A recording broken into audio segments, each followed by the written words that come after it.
evening and welcome to the Laughing Monkey Music Show. We have Steve Conte on. How are you doing today, man? I'm just fantastic. I got my melody maker here. I'm in my very dark studio called the House of Ziggy in the Bronx, New York. And you know, knock wood, I'm healthy and safe and Well, pseudo sane. you have a lot of going on with you. You are a solo artist. You have been in the New York Dolls. You have done a bunch of different projects. You have something coming up that you want to share. Hmm. Let's start earlier on with some of your earlier solo and some of your learning, beginning guitar into the world, mixed starting off then. Okay, let's kind of jump in there Sure, somewhere. sure. You want me to dive right in, or you want to ask me Yeah, some yeah. specific? No. Just how you feel. It's your Well, thing. you asked me first about the dolls, and of course, Yeah. like I mentioned to you, I've done many things way before the dolls and many things since the dolls. But I think the important thing about me being with the dolls was when I first started playing. Now, I later on in life I took lessons from like some jazz guys, and I learned a lot of stuff. And but when I first started, I was like learning out of these crappy little books that just taught you like Twinkle Twinkle Little Star. Like a Hal And Leonard type of things, or you're not even. yeah, even worse than that. I have them around here somewhere. I just found them like mother's attic. Did you? Yeah, I still have them all. Uh, I don't know why I hold on to them. You I might just still need to can't read them. refresh They're like yourself. fourth, You might. they're like a fourth grade level. But as soon as I took one lesson from a guy at a music store where I used to buy my guitars in Red Bank, New Jersey, called Red Bank Mhm. Music. And I took one lesson or a couple lessons from this guy, Bob Nolan. And who I think has passed away, unfortunately. But he taught me the blues scale, Mhm. and he taught me some Chuck Berry thing, and that was it. I mean, I'd already loved Chuck Berry, and I went home and taught myself Johnny Be Good. And after that, it was no more books, no more lessons. Everything was by ear. I taught myself, from Chuck Berry to the Stones to the Beatles to uh, even more complicated Zeppelin and Deep Purple and Yes and all this crazy stuff. Um, but the main thing is I started out with Beatles, Stones, Chuck Berry, and so when it came time for the Dolls, um, I always I wasn't a Johnny Thunders fanatic like a lot of people that are into that scene.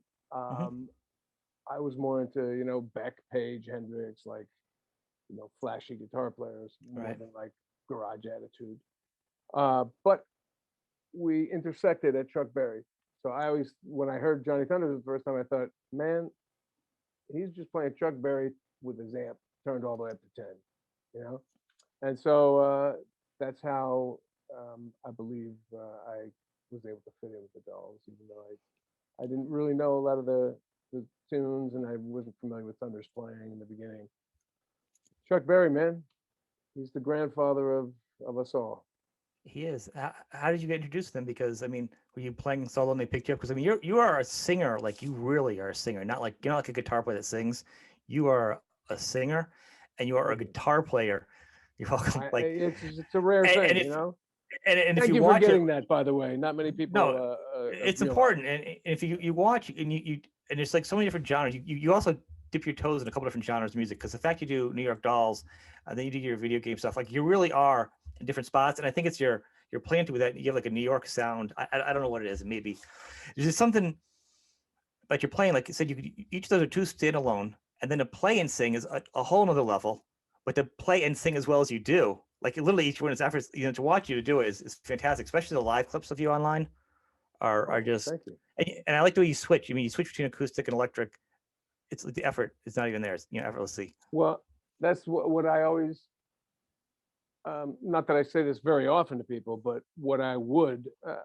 I used to teach a lot of lessons in like the '80s. Hmm. Um, I haven't done that a lot recently, but if I ever teach kids, especially kids, um, I always wanted to start out on acoustic guitar because that's the way I started out. I mean, if you can start out, playing your cowboy chords. I mean, you could play almost any early Beatles song, Who song, Stone song, Kinks, you know, right up here in the first couple frets of the guitar.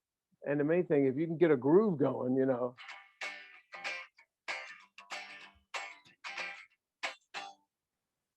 with those chords, I mean, Yep. you know, later on, people can just hide with a bar chord and a bunch of distortion, you know, but you can't hide. You need some rhythm and some groove. And playing acoustic guitar, Dylan, you know, all that folk stuff, Simon and Garfunkel, I grew up with that, playing that on acoustic guitar first. And then I got an electric, and it was like I already had the basis, you know, for rhythm, Yep. you know, knowing the amount of beats to play before you change chords. You know, I mean, some people, if they're not hip to that, man, they just It's a very honest instrument. The acoustic guitar is as honest you as you're can't gonna get. hide. It's like a piano. You can't. Oh yeah, piano is just scary. A piano in a big room with an echo and a lot of people. There's nothing scary in the world. Yeah, Except for shaking. the thing about a piano though is everyone hits a C and it always sounds the same. You know, you can't just pick up a guitar and hit a C. I mean, some guys are gonna hit. It's gonna go like, yeah, it's gonna buzz. It's gonna, you know. So like the whole thing about the guitar is the technique of, you know, and not to mention getting the two hands synchronized to where you're picking, you know. It's a lot. Know, it's a lot of shit going on guitar. Although, you know, I wouldn't want to fuck with piano. I mean, I play enough to write, you know, but that is a difficult instrument because, you know, there's no patterns. Like on guitars, there's patterns, and there's movable chord forms you can move all over the neck, and there's movable scale forms you can move all over the neck. But on piano, it's every key is a whole different fingering, and, you know. So. No, I've been learning guitar the past couple of years. I just started, so it's a whole new world to me. It's been a very exciting new world to learn it late in life. So did you play something else before? I used to sing in college. I used to sing before college and just in rock bands, and then went to college for production, for recording. And afterwards, I ended up switching careers into video and IT and stuff. But later in life, my kids started playing music and stuff, and I was like, you know what? Their guitars were laying around. I picked one up. I'm like, I'm gonna start learning guitar. So I got myself an acoustic, and I started learning it, and I got a bunch of guitars. The first thing I did is I bought an extra guitar. I used one and took it apart because I want to know how it worked. It's the first thing you got to do. Took it apart and re-put it back together. Not the good one, but another one. And so it's that's what I'm saying. I really all the steps in the guitar are pretty crazy to learn. I mean, once you get it, it does have a groove once you get it. But at first, there's a lot going on. Well, just to be able to change chords in time, like, I mean, just to go 1, 2, 3, 4, 1, 2, 3, 4. That's not easy to do in the beginning, even though for those 2 chords, there's only 2, notes that you change, 2 strings. My son, who's 11, he plays a little bit. I've taught him some stuff, but that's the hardest thing to do is to change chords in time. And the time is rolling. When you're playing bar with cards other are people, hard too. especially if you got a drummer, you can't go, oh, wait, I gotta get my finger to the next chord. No, it's the time is going, and you gotta be with time. So that's why I only perform alone. In my room on my bed, I'm the best musician ever. For now, I can't even do bar chords, man. I can't even do bar chords. It's the worst. So I assume you primarily write acoustically too. I mean, because most songwriters do that. I mean, well, it depends. I mean, I got some big riff songs that I've written on electric. I've written on piano. I've written on acoustic. I've written on 12 string. It doesn't matter really. So do you have bass. I mean, sometimes I like to write on bass. Because the thing with bass, like when you're writing on guitar, you know that the chord is major or minor, right? But if you're writing on a bass, the only way you can tell what those chords really are, you're playing one note at a time on the bass, is by your melody note. So like if I go like, if I hit this note on bass, it's an E major chord because I'm singing E major third, a major third, but you can make it a minor. So it's kind of cool to write on bass because you're filling in all the chords with just your voice and one note on the bass. And that can be challenging and make you write different shit. Yeah, it could be like a Can I say puzzle. shit on your It's show? like you can say whatever you want. Yeah, I've heard there's a lot worse on this show. Yeah, yeah, there's like filling in the empty spaces is kind of what you're doing with that. It's really Yeah, different. exactly, exactly. And it's just a different way of, you know. And as I just mentioned, I said, I thought to myself, wow, after we hang up this call, I'm gonna go write one like that because it's been too long. Do you? I've Is been it writing on is it like guitar. is it like a lot of lyrics first, melody first, or do you come up with the music first? Um, my worst habit is that I'll get an inspiration for something and I'll record half of it. And I'll Hmm. record what I got and I won't finish it. I'll go, I'll come back to it. And then I got, thousands of half finished ideas that haven't been finished. But, I go back. If I ever hit a dry period in my writing, man, I have like cassettes and piled up to the ceiling and notebooks piled to the ceiling. And in the past 20 years since I've been using the computer, forget it. Now I got like files. I Right. got like my voice memos on my iPhone. My iTunes is full of voice memos and my notes. On Apple But Notes. Up cassettes in the brings up a fear though. You better make sure you have a cassette player, or it's gonna be like that episode in what's it, Twilight Zone? You know what I'm oh, talking the about? Where he has librarian. yeah, all the books, and is Oh yeah. finally alone. He's got the cans of food and a stack of books. He goes to sit down, and his glasses break. Well, yeah. Where my Your ears cassette, gonna if you go? no, your cassette player. You won't have a cassette player. You have a stack of the best verse ever, and there'll be no cassette players left around. Yeah, I know. That's why I was just thinking today about like I've been thinking about it for years. I got to digitize all my cassettes. Yeah. But man, that is going to be some job. I mean, I've been putting ideas down on cassettes since I was 15. I remember I read an article with Peter Frampton, an interview. Hmm. It's around the time of Frampton Comes Alive. So it was it late 70s or mid 70s, 76 maybe. And he said, yeah, how do I write? Well, I record a bunch of little ideas and then, you know, later at the end of the week, I go back and I string all the bits together and make a song out of them. I was like, oh, that's a good idea. So I started doing that. Every time I had a riff or a chord progression or an Yeah. idea, I would put it down on tape. And then I would just forget to go back at the end of the week and make a song out of it. So since I'm 15, I got like shitloads of tapes everywhere. But I have made plenty of songs out of ideas on those tapes. But I'll plenty bet. of great ideas that I've forgotten all about that are on probably tapes from You the digitize? Yeah, you should digitize them. I know Frank Zappa used to do that, cut all songs together. You have a kid. You should make your kid do it for his allowance. That'd be a good oh chore to digitize them. Get them all set up to digitize everything. That's a chore. oh that's true. Yeah, I do little things like that with them where, That'd be better you than know yard work. I would take that one if I was a kid. I'd be like, digitize over yard work. Sure, Dad. That's awesome, man. yeah. Well, let's talk about some of your solo stuff you've been doing. Or more importantly, like right now during COVID, what have you been doing? Because I see you doing little pieces and like vignettes and stuff you've been putting up.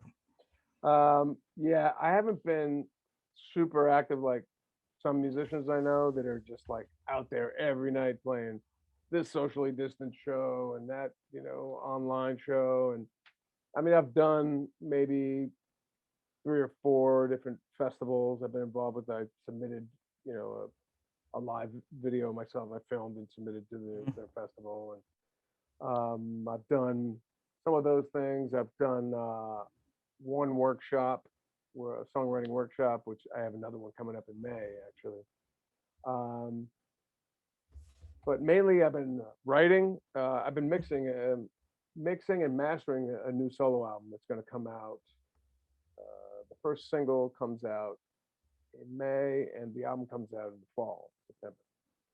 Um, like I mentioned to you earlier, I can't say the label name because I don't have a contract Okay. yet, but it's as good as done. All the artwork has been handed in.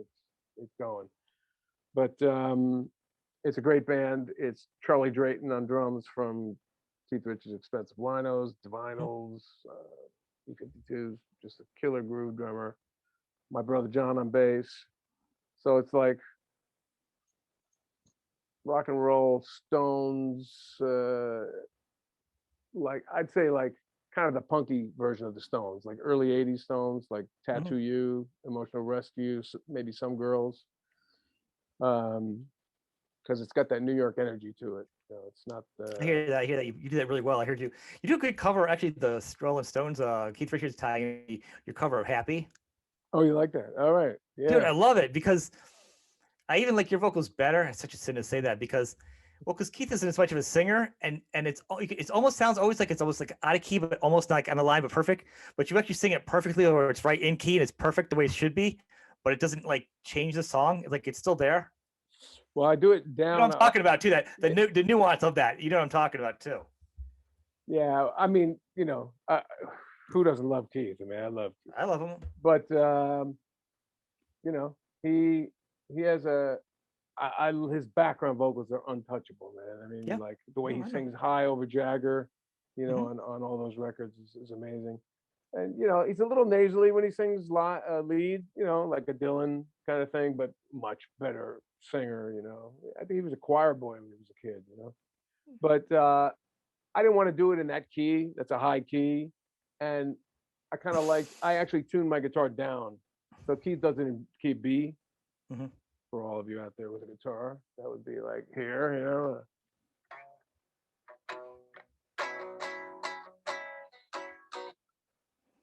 Oh, You have way too many strings to even be having to do any kind of Keith Richards talk. You need to have like one string on your guitar or something. well, but I tuned mine down to. Can you hear this? Yeah. I tuned it down to a Oh, low D, so yeah. I go. Yeah. And I like made that the main riff instead of I I never love played that. that. I never played that once in the song. I kind of based it off of a live version of the Winos. I love that band. It's great. But I like his vocals though. I do like his vocals. They're just not always in tune. But a lot of my favorite singers are not singers to begin with. Of Like, course, right? But no, I love like, rock and roll singers. I like messy. I don't want perfect. I like that. But technically, you really actually do sing it really well. That's not really well. That was my point. That was a little more. It was a little more spot on. I like both. I mean, I love attitude. Yeah. Iggy's attitude is Oh, fucking great. ridiculous. But he's nothing like Paul Rogers, who was one of my favorite singers growing up. Mhm. That dude is just fucking spot on, perfect. He still is. Soulful, bluesy, ridiculous. Perfectly in tune, great feel, great, everything. But you can't get more opposite than Iggy and Paul Rogers. No. I mean, there's very few rock singers that were like great singers. I mean, Bowie could croon, with Bing Crosby. I mean, Right. Um, anyway, You really can't. I mean, you have Freddie Mercury. I mean, there's a handful of singers that were just so good. You know what I mean? There's a certain point, though. Yeah, and I mean, good is subjective too. That's right. You might say Johnny Rotten's good. I mean, he certainly had the attitude, but He did have the attitude. Would you say he's a great in tune singer? No. Not, But I think he was a perfect singer for the Sex Pistols, though. Yeah, exactly. That's what they needed, and There's nobody else that could have sang the song.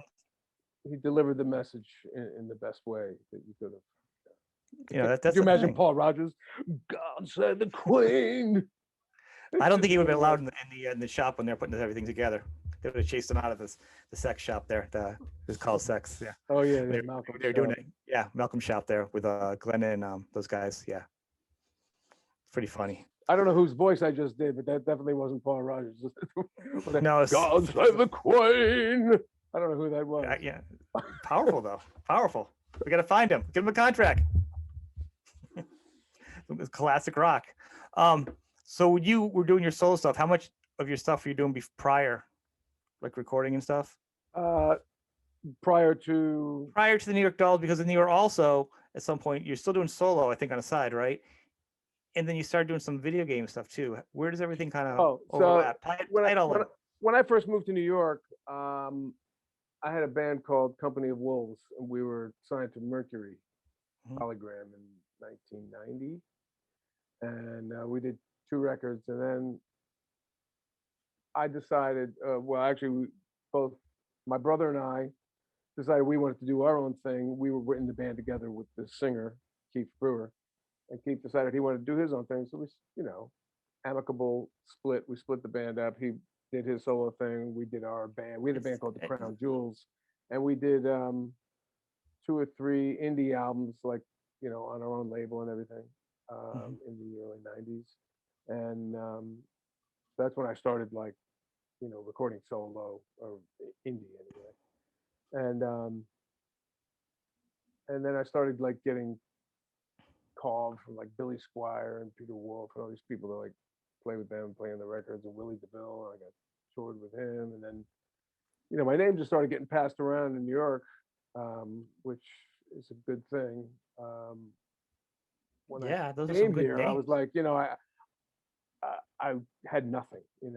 I would take one subway token that was like 75 cents back then, and in the late '80s, early '90s, and I would Hmm. go downtown with a backpack full of cassette tapes that I burned off in my house of like my demos, and I'd Hmm. bring them to every studio. I just go downtown on one token, and I'd walk back up and just like hand out the tapes everywhere, and nobody called, you know.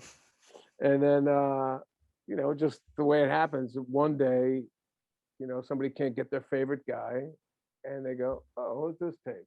Or, "Hey, can you think of somebody?" And somebody else in the room mentions my name, and and that's the way it happened. So then I started getting calls to do like studio work like that, and that's when I got passed to Yoko Kanno, the Japanese composer. I did all those video games for. Anime series. Cowboy Bebop is a real popular one. It's on Yeah, Adult Swim or whatever. That's where it used to be. I think they're actually making a movie, like a live action movie now of it. I'm not sure.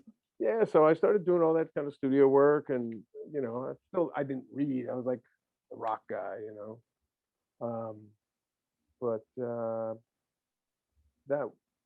that lasted for a while, and then like the same way that my name started getting passed around with that, I guess Johansson was asking around who who should he call? He's going to put the Dolls back together, and all the people that he asked said, just call Conte. He's the guy. So he called me, and it's one of those things where, when you first come to town, you're like, God, there's all these guys, and they're working, they're doing all these great things. How do I get into those cliques and those circles? And it's just like, be good, be dependable, show up, don't be a fuck up, Yeah, that's true. and have the talent when they knock on the door, man. You got to Deliver. through and deliver. So, That's the one tenet I've heard in the show. Everyone says, it's not the days of rock and roll. I mean, crazy when I'm passing out. Literally, how do you work? You're reliable. You're kind. You follow through. You're hardworking. You're dedicated. Those are the things. yeah, but back in the day, like it was, well, in bands anyway, you could be a fuck up in a band, and the rest of the guys would carry you if you were the junkie or the drunk, or if a band full of drunks, your manager would Last a few corral albums. you into, nobody's gonna deal with that shit these days. Nope, no one wants it. No one, it's a different animal. Um, so actually, so it's surprising. So Billy Squire, you actually work with him a little bit? Yeah, I did an album. I did his last Capitol album. It's called Tell the Truth. Really Okay. good one, but Yeah. nobody ever heard it. There was no singles. The label pretty much, it was like a contractual obligation album for him, I guess.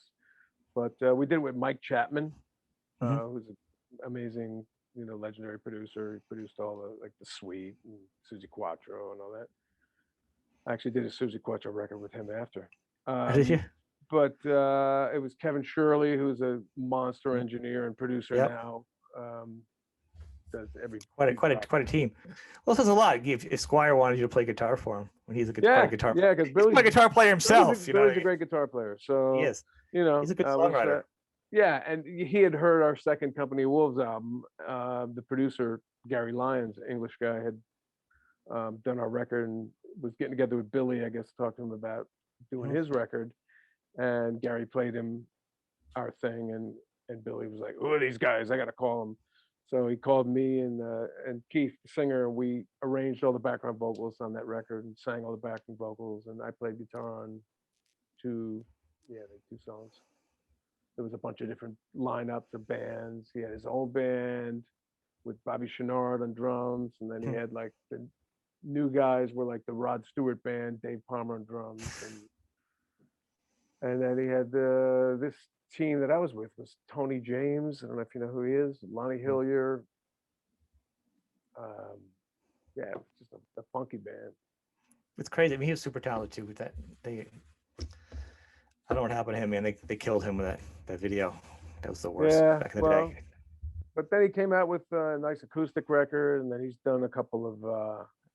He's been doing like some acoustic tours with GE Smith. Yeah, yeah. I've Where heard they of just his stuff play online and acoustic stuff, but I'm like, blues, and I'd like to see that actually. he's a monster. I was like, he was like he was just a monster. I just like he faded out so fast. They kind of blocked him out fast. It was kind of sucked. He was too good. But so yeah, you played with a lot of really good people. So what about so you're playing with DeVille, Willie?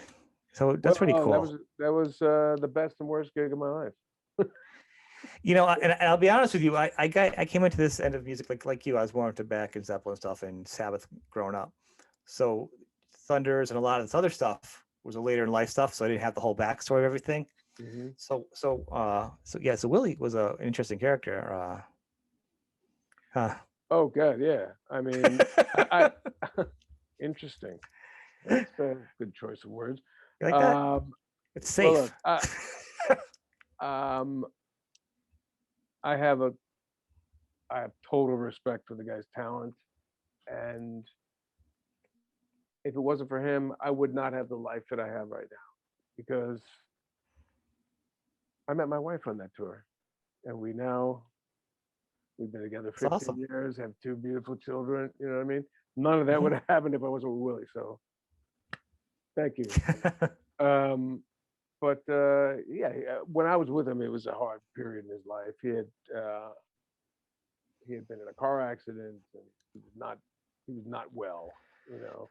That was And, his wife, right? Wife, he dealt with his wife's suicide, and I think he's heroin at one point. Yeah. I mean, It's a hard you can read road. all that shit online. Oh yeah, no, I'm not telling anything that nobody knows here. But no. he had some rough years, and he was I'm actually saying it for empathy. He had some tough things he was dealing with, so yeah, I couldn't imagine.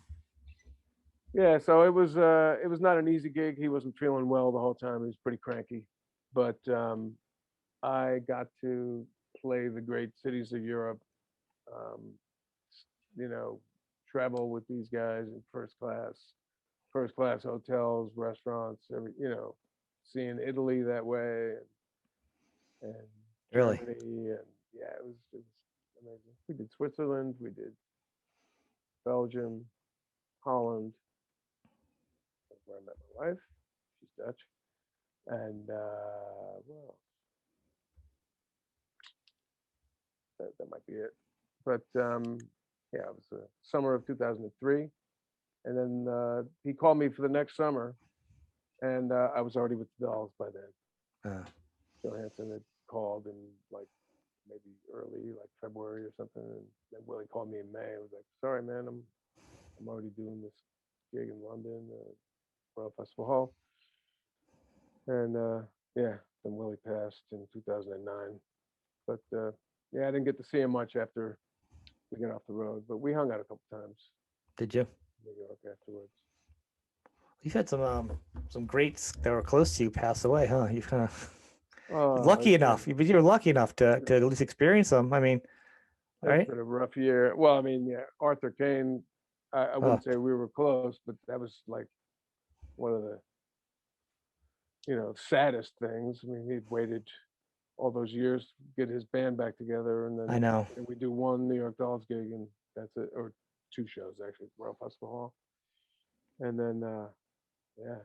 But in a way, it was kind of beautiful that his disease, his leukemia, just stayed away long enough for him to, fulfill his dream. Well, yeah. I mean, it would have been worse if it didn't. So I mean, yeah. Exactly. I saw the documentary. It's powerful, man. Powerful. Yeah, New York Dolls. Yeah, that was a crazy. When that was being made around the time that we were having the reunion rehearsals. Yeah. And so you were new. Yeah, well, I had never met these guys before, and you see, still had that new guitar player smell on you, that whole new fresh car smell, brand new, right? You see Sylvain in a documentary going, yeah, and these guys, they come in and we never met them before, and they're in our band, and they know our songs better than us. Like, oh shit, I didn't want to be that guy, But that was amazing. And the filmmakers were following Arthur around, and they were all Mormon. Arthur was Mormon, Yep. as you probably knew from that film. And it was like, I can't have any fun, you know, I can't talk to women, I can't drink, I can't smoke. So we ditched the guys, and we would like went around the corner to the hotel we were staying, the Gershwin Hotel on the above Park Avenue, and we went up into the room and smoked a joint, hiding out from the Mormon guys. But Good. It felt sad. It felt sad doing his little path that he was so focused on there. It felt kind of like boring. it So I'm felt glad he got. It felt kind of boring there. The poor guy at the end. His whole Mormon life it just felt so boring, going oh from that, and then you felt it was oh exciting that yeah. the Oh, dolls, and then being like so straight. I'm glad you guys stuck off because it just felt like well, I don't think he had to go back to regular life after that. I think after we did the reunion shows, he wasn't alive more than a month after that. He was probably just riding the crest of that wave in his mind. He went home. He felt sick. They thought he had the flu. We had a gig the next month with Morrissey in Manchester at a soccer stadium, and his doctors forbid him to fly. They said, your flu is too bad to fly with. You have to stay home. So I got my brother to like learn the set on bass Mhm. in like 2 days, and he came and we did that show. And then a week later, I'm home and mixing the live DVD with Kevin Shirley, and we get the call that Arthur passed away from leukemia. We're like, leukemia? We thought it was a flu. They diagnosed him with leukemia, and later the same day he went. that is just crazy, man. Yeah, and yeah, but more recently, of course, Sylvain. Um, that's really tough for me because yeah, I mean, I'd only known Arthur a couple of months, but I worked with Syl for 6 years in the Dolls, and then in the 10 years since I've been out of the Dolls, we wrote together, we hung out together. He played on my record, he sang on my record, my solo record, Steve Conte NYC.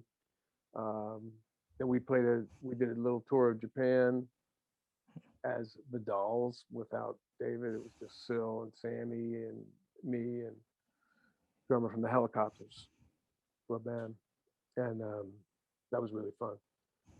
But well, we were in touch. He would, never forget a birthday or my kids. Send clothes for my kids, and he was just an amazing guy. Really. Sorry, I'm turning my alarm, my buzzer on. No, no, no. Yeah, just he was one of those guys where when you meet him the first time, for me anyway, because he reminded me of so many people that I grew up with. I felt like I'd known him my whole life. I was like, oh God, he's like part this guy and part that guy. And it was just like, and we had this whole other connection because the first drummer of the Dolls, Billy Murcia, Mhm. he died before the Dolls could really take off, and then Jerry Nolan came in and replaced him.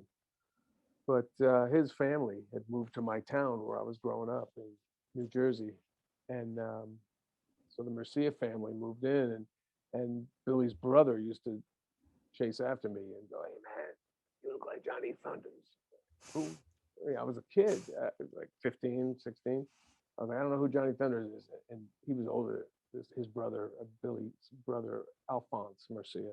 He would bring all the records over to my house. He brought Criminals, he brought Heartbreakers, he brought Dolls, Mhm. and as a kid, but I was still into my Hendrix and my Beck and my Zeppelin and fancy guitar players.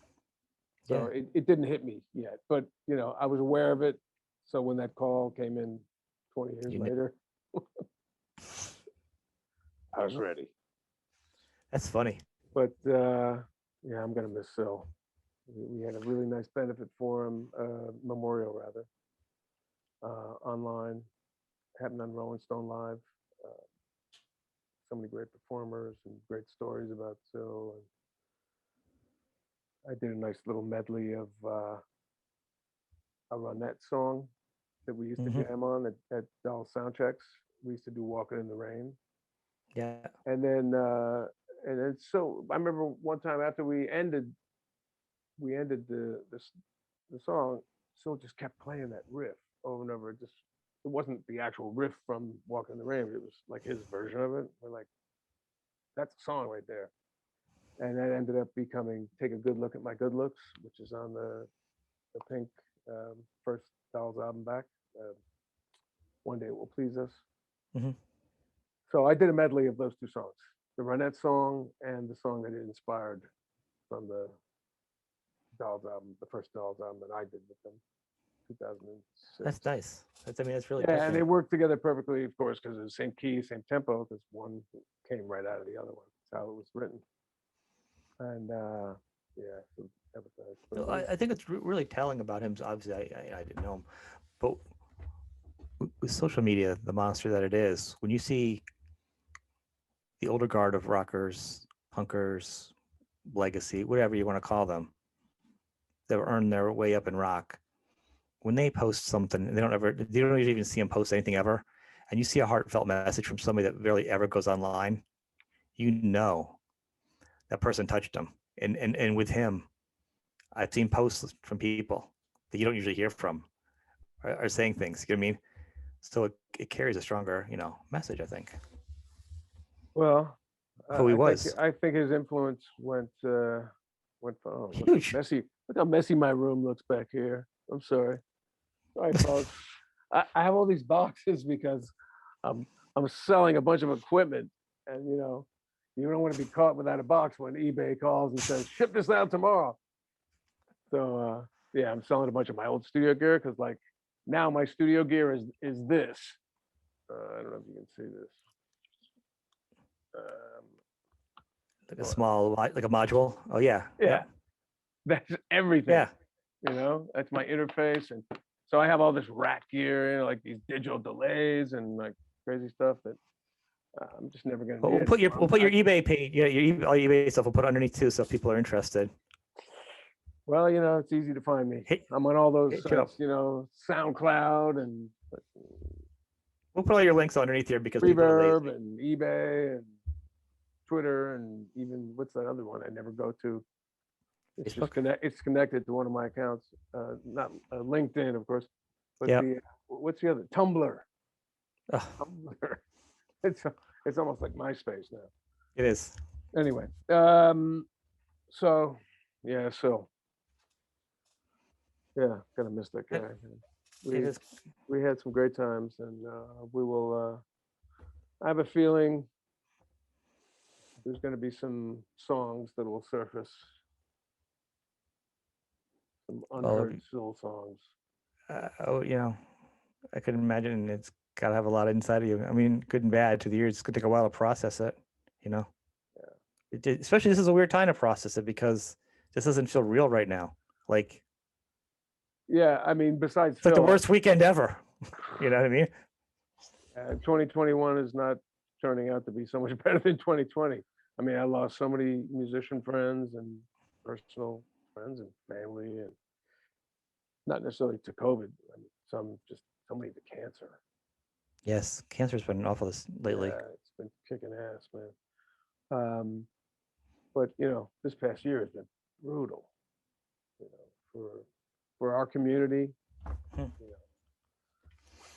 You I wonder if not part just is the not cancer just thing. deaths of people, but of course, the deaths of the venues and the forget We'll it, see what the happens. music studios and the recording studios and the rehearsal studios and the dancers and the lighting companies and the touring companies. There's just no. I don't.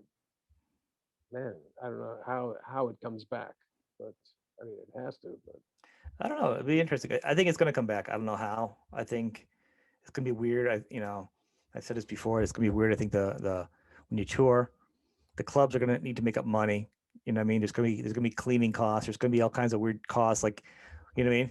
So the bands and the clubs are gonna have to work together because everyone's gonna be scrapping for money coming out, and there's gonna be new charges. So, you know, something's got to work out in the middle so everyone can survive. Well, there's a lot of well, not a lot, but I heard today some governor, but it was some assemblyman or congressman from New York State talking about, or the city rather, probably talking about, funds that were, being allocated to save venues and Hmm. get some of these places back on their feet, and sort of comparing what they made in 2019 with what Yep. they compared in 2020, and then, you know, gifting them or loaning them, the money to get back to where they were. So It's good. I for that too. I've signed up a big thing for Connecticut, and it passed too. So supposedly, because I got a thing that says, if you sign up for it, obviously it comes back. It says, oh, the petition you signed passed, and it's going to support the venues. But we'll see. When it all gets sold out, we'll see what really happens with money. yeah, I'm hopeful, but I don't know, man.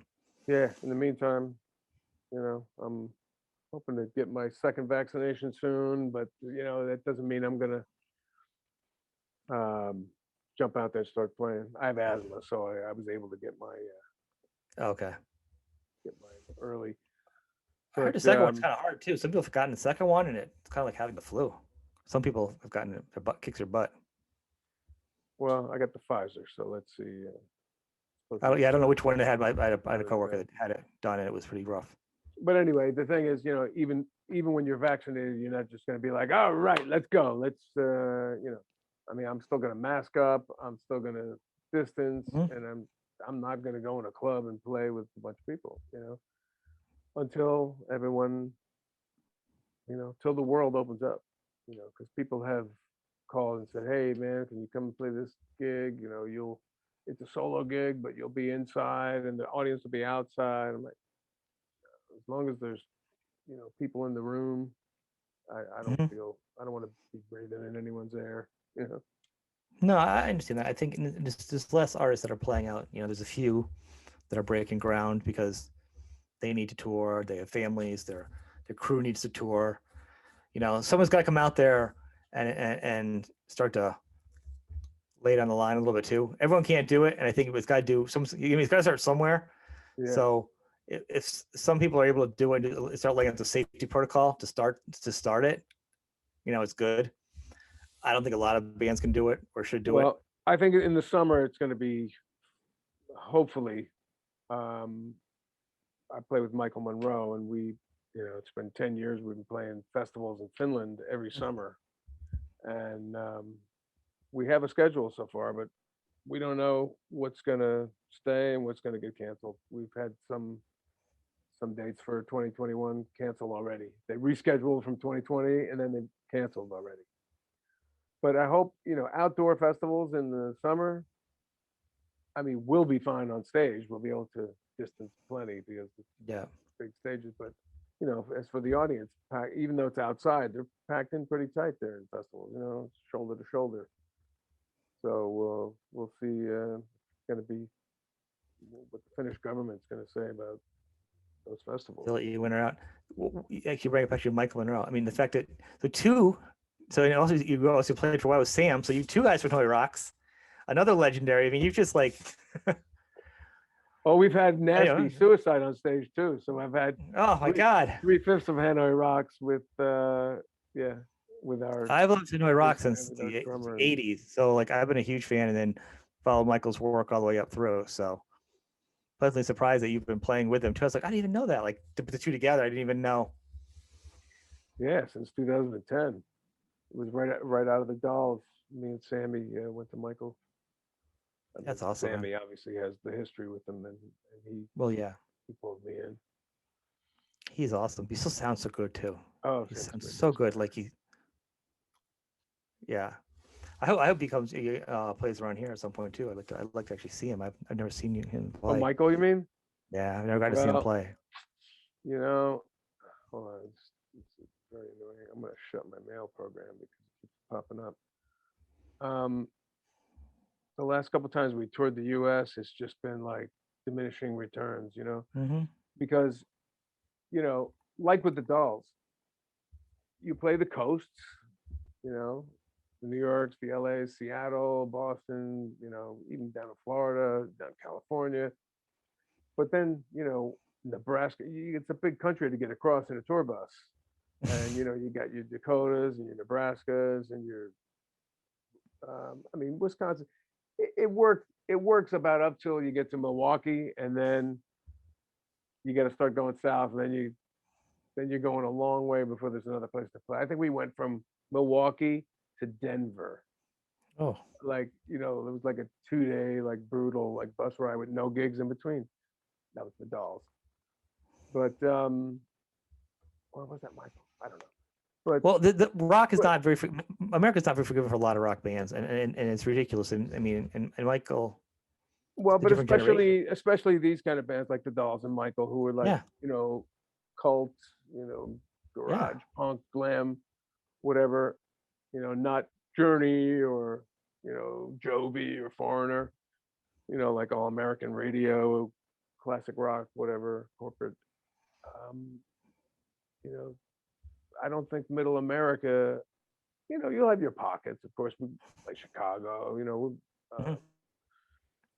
But I'm sure there are fans out there. I'm certainly not meaning to offend any of them, but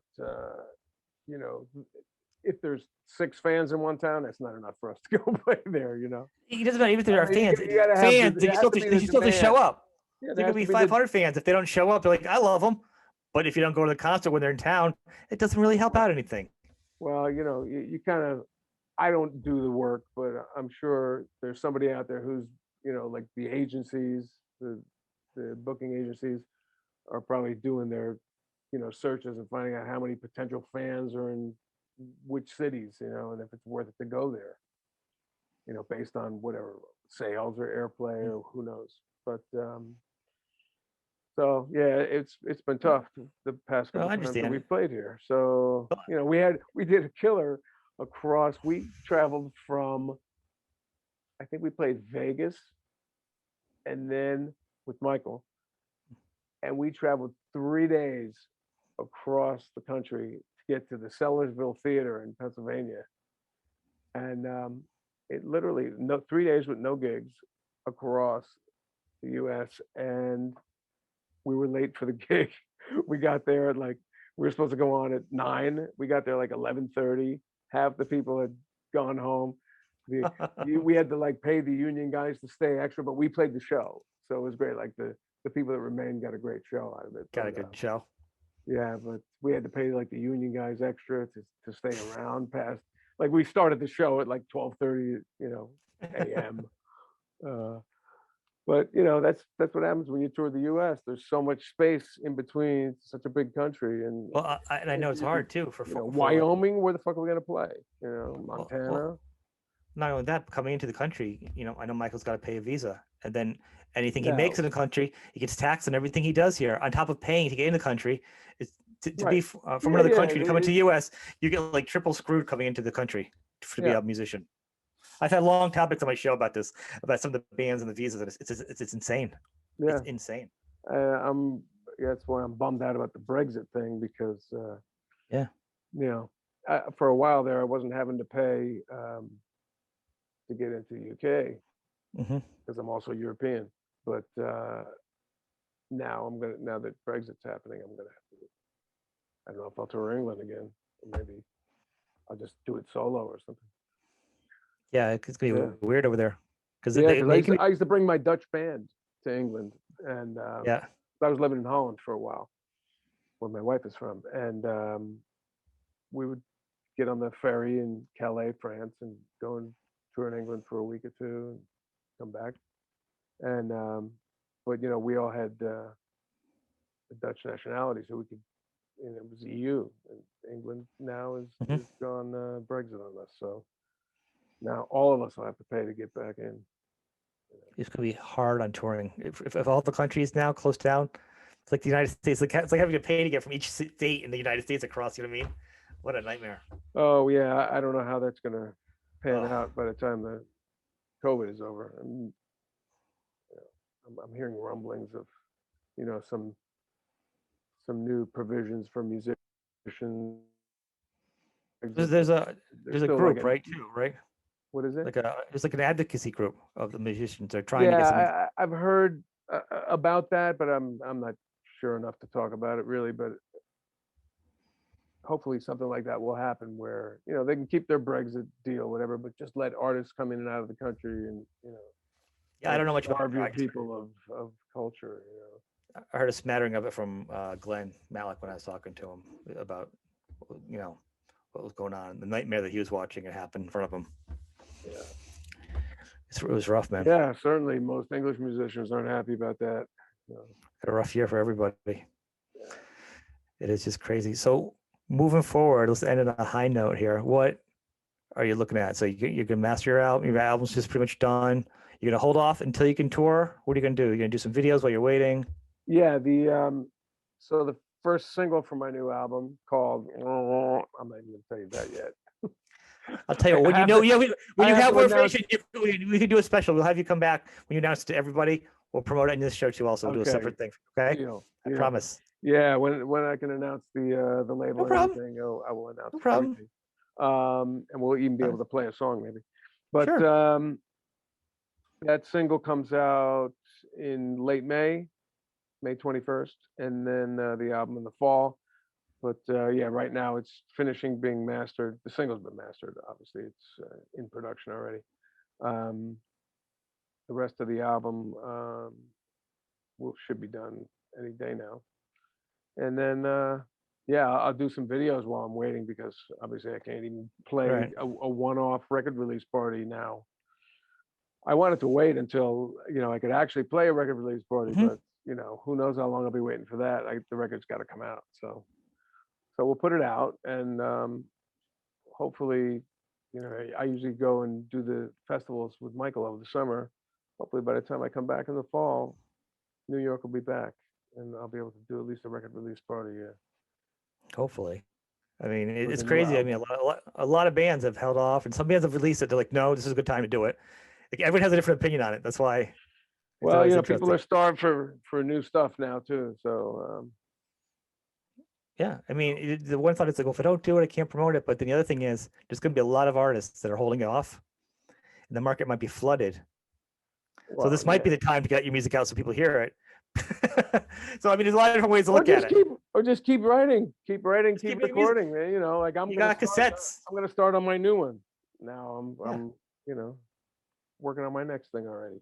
So I love that. That's what you do. You're a songwriter. You're right. Yeah, and I could record an acoustic album certainly right here in this room, you know. But I'll probably do something with drums. I have another space in Manhattan where I can do drums and loud amps too. But this is my little man cave, you know. Anywhere to play is good. Anywhere to play. Well, I want to thank you, man. It's been awesome. I'm glad you came on. Oh, thank you, Sean. It's fun to talk to you. I have you in the show. So well, anytime when the new album is out, if you want to chat again. Yeah, definitely. Let me know. Yeah, I will. I want to thank you for being on the show, man. Thank you. My pleasure. Okay. Take care. Yep. Bye, everybody. Bye. Bye. On the web, you can visit me, steveconte.com, CONTE. Don't put that I there.